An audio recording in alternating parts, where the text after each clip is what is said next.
दिव्यानी का बेटा मोहित उत्तर भारत घूमने गया था। आज वो पूरे 2 महीने के बाद घर लौटने वाला था। देवयानी बड़ी बेसब्री से उसका इंतजार कर रही थी। दरवाजे की घंटी बजी और देवयानी ने भागते हुए जाकर दरवाजा खोला। सामने मोहित मुस्कुराते हुए खड़ा था। इतने दिनों के बाद अपने बेटे को देखकर देवयानी की आंखें खुशी से भर आईं। उसने मोहित को गले लगाया। तब मोहित कहता है, अरे माँ, मैं तो सिर्फ 2 महीने के लिए गया था, फिर भी आप इतनी इमोशनल हो रही हैं। अगर मैं 2 साल के लिए कहीं चला जाता तो आप क्या करती? अरे बेटा, अगर तू 2 सालों के लिए कहीं चला जाता तो मैं ही तेरे साथ चली आती। वो तो तूने बार बार जिद की, इसलिए नहीं। मैं तो तुझे 2 दिनों के लिए भी अपनी आंखों से ओझल ना होने दूं बेटा। ओ मेरी प्यारी माँ, मैं आपके लिए कुछ बहुत खास लेकर आया हूँ। इतना कहकर मोहित ने पीछे मुड़कर देखा। मोहित के पीछे बहुत ही सुंदर लड़की खड़ी थी। उसने पहाड़ी लड़कियों के जैसे कपड़े और गहने पहने हुए थे। उसके गले में मंगलसूत्र भी था। अरे बेटा, ये लड़की है तो बड़ी सुंदर, लेकिन ये है कौन और तुम्हारे साथ क्या कर रही है? माँ, ये आपकी बहू है। क्या बहू? अरे तुम इस पहाड़ी से शादी करके आए हो? माँ, इसमें इतना चौंकने वाली क्या बात है? आज नहीं तो कल मुझे शादी तो करनी ही थी। मैं जब इसके गांव गया था तब मैंने इसको देखा। इसके पापा के रिजॉर्ट पर ही हम सब रुके हुए थे। माँ, इसका नाम संजीली है। पहली नज़र में देखते ही मुझे संजीली से प्यार हो गया। अरे बेटा, प्यार हो गया वो तो ठीक है, लेकिन तू सीधा शादी करके ले आया इसे। मुझे एक बार भी पूछा भी नहीं। अरे तू प्यार में इतना बावरा हो गया कि घर में अपनी माँ है वो भी भूल गया। तू एक बार मुझे बताता तो क्या मैं ना कहती? माँ जी, प्लीज इन्हें कुछ मत कहिए। वो तो मेरे पापा ने जिद की, इसलिए हमें जल्दी शादी करना पड़ी। मोहित जी तो आपको सब कुछ बताकर आपकी मर्जी से ही शादी करने वाले थे, लेकिन मेरे पापा नहीं माने। जब उन्हें हमारे प्यार के बारे में पता चला तो तुरंत ही उन्होंने हमारी शादी करवा दी। अरे क्यों? इतनी भी जल्दी क्या थी तुम्हारे पिता को? दरअसल हमारे यहाँ कोई परदेसी घूमने के लिए आते हैं। हमारे गांव की सुंदर लड़कियों पर उनका दिल आ जाता है। वो उनसे प्यार तो करते हैं, लेकिन जब शादी करने की बारी आती है तब घर जाकर परिवार को साथ लेकर आता हूँ कहकर चले जाते हैं, और वो कभी वापस लौट कर नहीं आते। परदेसी लड़के के साथ प्यार करने की वजह से गांव का दूसरा कोई लड़का उस लड़की को नहीं अपनाता। वो लड़की बेचारी उस परदेसी बाबू का इंतजार करते करते थक जाती है। वो मेरे साथ कुछ ऐसा ना हो ना, इसलिए मेरे पापा ने जोर देकर हमारी शादी करवाई है।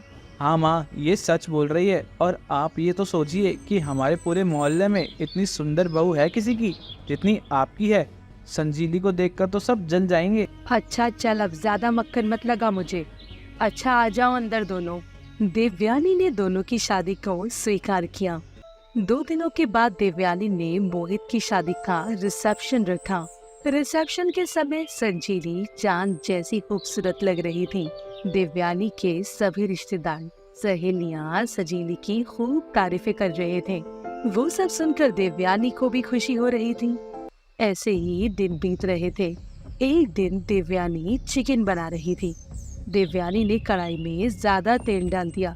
तब संजीली कहती है, माँ जी, ये क्या? ये तो बहुत ज्यादा तेल डाल दिया आपने। इतना तेल खाना सेहत के लिए अच्छा नहीं है। अब तू मुझे सिखाएगी क्या खाना बनाना, कि कैसे बनाते हैं?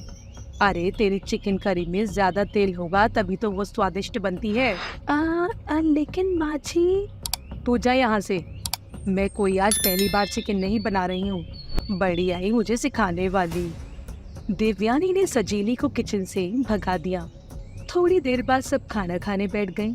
चिकन करी पर ढेर सारा तेल देखकर मोहित ने देवयानी से पूछा कि इतना तेल क्यों डाला है। तब देवयानी को लगा कि मोहित अब उसकी बीवी की तरफदारी कर रहा है। मोहित चुपचाप खाने लगा। संजीली को इतना ऑयली खाना खाने की आदत नहीं थी। उसके गले से निवाला ही नहीं उतर रहा था। संजीली ने जैसे तैसे खाना खा लिया। कुछ दिनों के बाद, अरे मोहित, आज संडे है, जाओ जाकर चिकन ले आओ। आज मेरी कुछ सहेलियां भी खाने पर आ रही हैं और मैं अपने हाथों से चिकन करी बनाऊंगी। चिकन करी का नाम सुनते ही सजीली के रोंगटे खड़े हो गए। मोहित चला गया।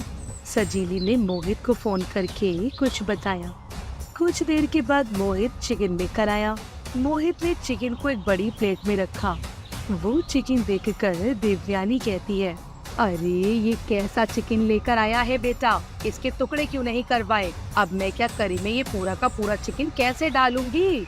देवयानी प्लेट में रखे चिकन को देख रही थी। प्लेट में साफ की हुई पूरी मुर्गी रखी थी। देवयानी को समझ नहीं आ रहा था कि आखिर मोहित ऐसी मुर्गी क्यों लाया। तब सजीली देवयानी से कहती है, माँ जी, मैंने ही कहा था इन्हें मुर्गी ऐसी लाने के लिए। अरे लेकिन ऐसे चिकन करी कैसे बनेगी? चिकन करी नहीं माँ जी, आज चिकन रान बनाने वाली हूँ मैं। क्या चिकन रान?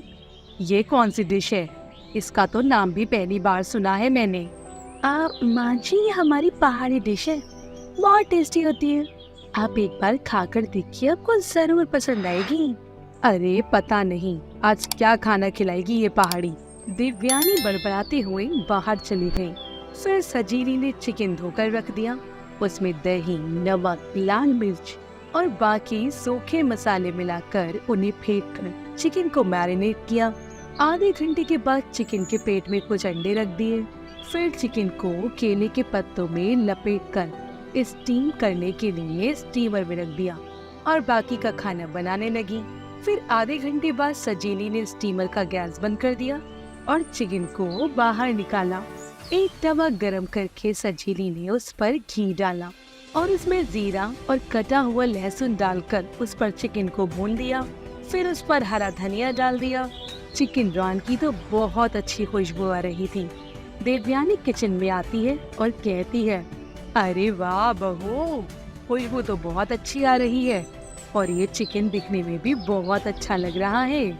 माँ जी, मैंने कहा था ना, ये डिश बहुत अच्छी बनती है। बस अब आपकी दोस्त आ जाए तो हम खाना शुरू करते हैं। कुछ देर के बाद देवयानी की सहेली आ गई।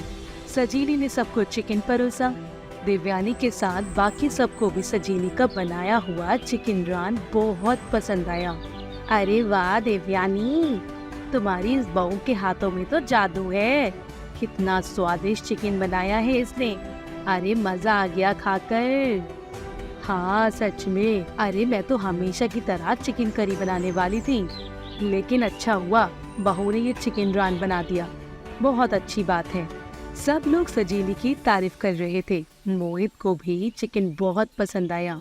कुछ दिनों के बाद मंजू देवयानी के घर आकर कहती है, अरे देवयानी, मेरे घर में बेटे के कोई दोस्त आने वाले हैं। मेरे बेटे ने कहा है कि चिकन की कोई नई डिश बनाओ। अब मुझे तो कुछ नया बनाना आता नहीं। अरे तो मैं सोच रही थी क्यों ना तुम अपनी बहू से कहो। अरे अपनी बहू से कहो ना कि मेरी मदद कर दे। अगर वो उस दिन की तरह चिकन रान बनाकर देना तो मैं सब सामान लाकर दे दूंगी उसको। देवरानी ने सजीली से बात की। सजीली खुशी से मंजू की मदद करने के लिए तैयार हो गई। मंजू सब सामान लेकर आ गई। सजीली ने उसी दिन की तरह रसीला और स्वादिष्ट चिकन रान बनाया। मंजू चिकन लेकर घर चली गई। मंजू के बेटे और उसके दोस्तों को चिकन बहुत पसंद आया। अगले दिन मंजू देवयानी से फोन पर बात करते हुए सजीली की खूब तारीफ कर रही थी। अपनी सहेली से अपनी बहू की तारीफ सुनकर देवयानी के मन को बहुत सुकून मिल रहा था। देवयानी को अपनी पहाड़ी बहू पर बहुत नाज हो रहा था।